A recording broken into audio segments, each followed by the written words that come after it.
जैसा कि दोस्तों मैं आप सभी को BHU BSc एंट्रेंस एग्ज़ाम की तैयारी करा रहा हूं और फर्स्ट पार्ट में हम लोगों ने BHU BSc एंट्रेंस एग्ज़ाम के बायोलॉजी के सैम्पल पेपर को सॉल्व किया, जिसका कि ये सेकंड पार्ट है। तो फर्स्ट पार्ट में आप लोगों ने जूलॉजी से रिलेटेड जितने भी क्वेश्चन थे उनको सॉल्व किया। इस पार्ट में हम बॉटनी से रिलेटेड जितने भी क्वेश्चन है 25 उनको सॉल्व करेंगे। तो ये वीडियो को स्टार्ट करते हैं।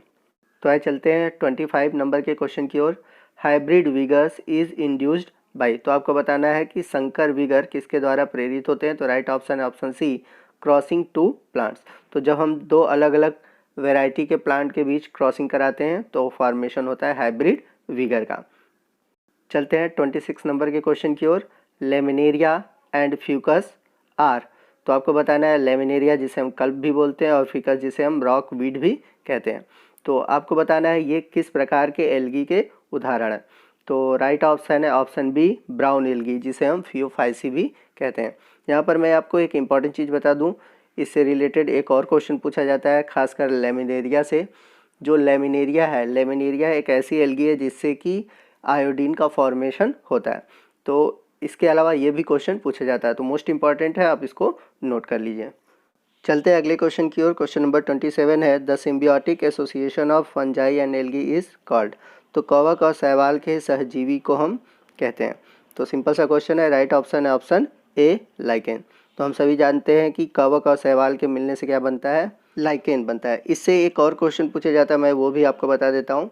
लाइकेन में जो एल्गी वाला पार्ट होता है उसको हम बोलते हैं फाइकोबायोंट, और जो फंगस वाला पार्ट होता है उसको बोलते हैं माइकोबायोंट। तो ये भी क्वेश्चन कई बार पूछा गया, तो आप इसको भी नोट कर लीजिए। मैं फिर से रिपीट कर दे रहा हूँ, लाइकेन में एल्गी वाला जो पार्ट होता है उसको बोलते हैं फाइकोबायोंट, और जो फंगस वाला पार्ट होता है उसको बोलते हैं माइकोबायोंट। आइए चलते हैं अगले क्वेश्चन की ओर। क्वेश्चन नंबर 28 है, the law of limiting factor in photosynthesis was given by. तो आपको बताना है कि प्रकाश संश्लेषण की जो सीमांत कारक प्रभाव है वो किसने दिया था। तो राइट ऑप्शन है ऑप्शन सी, ब्लैकमैन ने दिया था। तो यहाँ पर क्वेश्चन में मिस प्रिंटिंग है, वहाँ पर एन नोट कर लीजिए। आइए चलते हैं अगले क्वेश्चन की ओर। क्वेश्चन नंबर 29 है, रसारोहण की सर्वाधिक स्वीकार वाले सिद्धांत है, यानी कि the most accepted theory of ascent of SAP is. तो रसारोहण की सर्वाधिक स्वीकार वाला सिद्धांत है वो है transpiration pull theory, option D सही है। और ये भी याद रखिएगा इसे किसने दिया था, तो इसे डिक्सन और जॉली ने दिया था।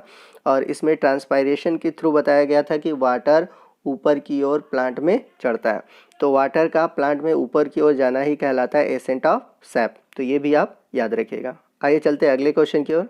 क्वेश्चन नंबर 30 है, which one of the following is a wheat fruit. तो आपको बताना है निम्न में से कौन सा गेहूं का फल है। तो हम सभी जानते हैं गेहूं, मक्का, धान ये सभी मोनोकॉट हैं और ये आते हैं ग्रेमिनेसी से, और इनका जो फल होता है वो होता है कैरियोप्सिस। तो इसे याद रखिएगा, मोस्ट इंपॉर्टेंट है। चलते हैं क्वेश्चन नंबर 31 की ओर। The enzyme involved in transcription is.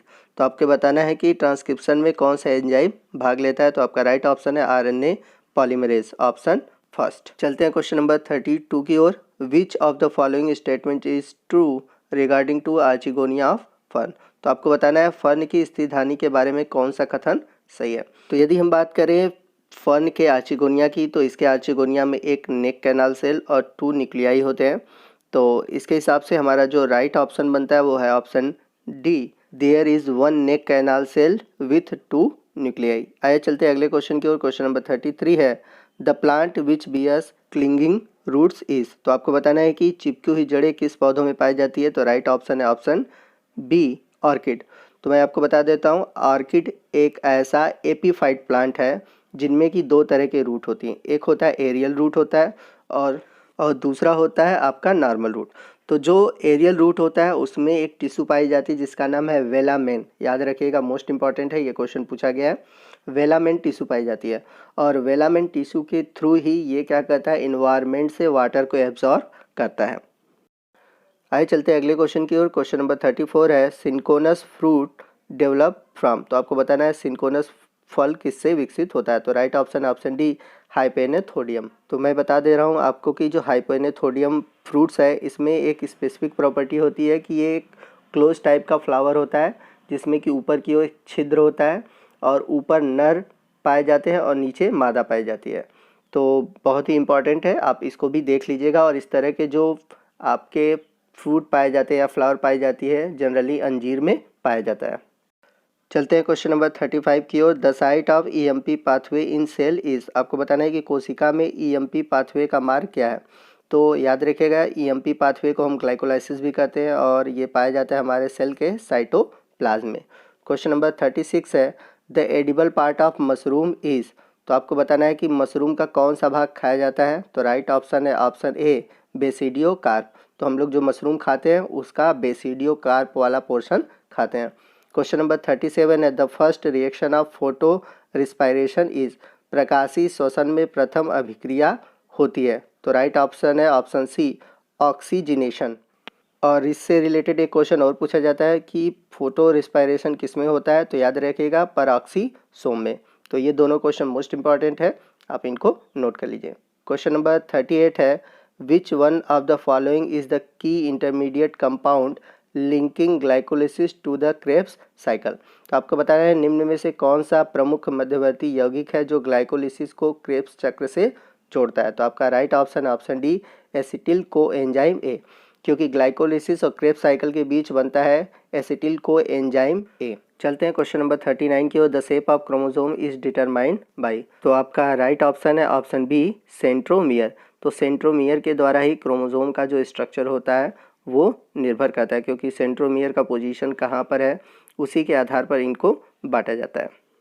आइए चलते हैं अगले क्वेश्चन की ओर। क्वेश्चन नंबर 40 है, insectivorous plant grow in soil where is deficient in. तो आपको बताना है कीटभक्षी पौधे वहाँ पाए जाते हैं जहाँ पर कमी पाई जाती है। तो सिंपल सा है, वहाँ पर नाइट्रोजन की कमी होती है। तो राइट ऑप्शन है ऑप्शन ए।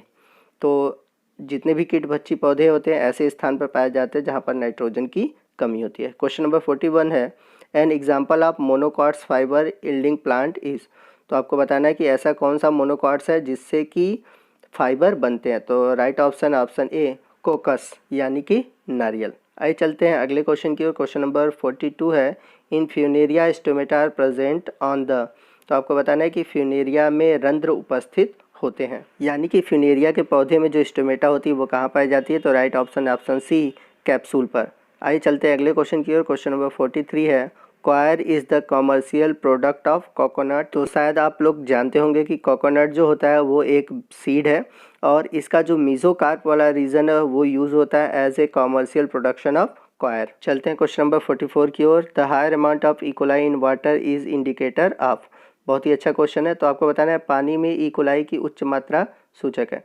तो जब भी किसी पानी में इकोलाई बैक्टीरिया बहुत अधिक होते हैं तो इसका मतलब कि वो सीवेज पॉल्यूशन को डिनोट करता है। आइए चलते हैं क्वेश्चन नंबर 45 की ओर। Carbon dioxide acceptor in C3 plant is. तो आपको बताना है कि C3 पौधों में CO2 ग्रहण करने वाला है। तो राइट ऑप्शन है RUBP। आइए चलते हैं अगले क्वेश्चन की ओर। क्वेश्चन नंबर 46 है, the rhizoid in Funaria are. तो आपको बताना है कि फ्यूनेरिया में जो मूलाभास है यानी कि राइजॉइड होते हैं, तो इसके राइजॉइड कैसे होते हैं, इसके टाइप के बारे में आपको बताना है। तो जो फ्यूनेरिया का राइजॉइड होता है वो मल्टीसेलुलर और ऑब्लिक्यूसेप्टा पाया जाता है। तो राइट ऑप्शन ऑप्शन डी। चलते हैं क्वेश्चन नंबर 47 की ओर। Zygote of Spirogyra produce 4 haploid nuclei in which. तो आपको बताना है कि स्पायरोगाइरा का युग्मनस 14 अगुणित केंद्रक उत्पन्न करता है। तो उन 14 में से केवल एक ही फंक्शनल रहता है। तो राइट ऑप्शन है ऑप्शन फर्स्ट, 1 इज फंक्शनल। आइए चलते हैं अगले क्वेश्चन की ओर। क्वेश्चन नंबर 48 है, nitrogen fixation through blue green algae take place in. तो सिंपल सा क्वेश्चन है, right option option B, paddy crop यानी कि धान के खेतों में। क्वेश्चन नंबर 49 है, instrument use to measure air pressure. तो आपको बताना है हवा का दाब नापने वाला यंत्र है। तो सिंपल सा आंसर है option B, barometer. Question number 50 है, a cross pollinated crop among the following is. तो आपके ऑप्शन है ए टोमेटो, बी है ग्राउंड नट, सी है चिली और डी है कॉलीफ्लावर। तो राइट ऑप्शन है ऑप्शन डी, कॉलीफ्लावर। तो दोस्तों आज की वीडियो में बस इतना ही। आपको वीडियो कैसा लगा, आपको सैम्पल पेपर कैसा लगा, आप ज़रूर हमें कमेंट करके बताइएगा। कोई भी डाउट है आप हमसे कमेंट करके पूछ सकते हैं और आगे आने वाले वीडियो में हम केमिस्ट्री और फिजिक्स से रिलेटेड भी सैम्पल पेपर को सॉल्व करेंगे। तो आप हमारे चैनल पर बने रहिए और यदि हमारे चैनल पर आप नए हैं तो हमारे चैनल को ज़रूर सब्सक्राइब कीजिए और बगल में जो बेल आइकन है उसको ज़रूर प्रेस कीजिए ताकि जब भी मैं कोई नया वीडियो अपलोड करूं उसका नोटिफिकेशन आपको मिलता रहे। तो दोस्तों आज के वीडियो में बस इतना ही। मिलते हैं अगले वीडियो में अगले टॉपिक के साथ। तब तक के लिए जय हिंद, जय भारत। है।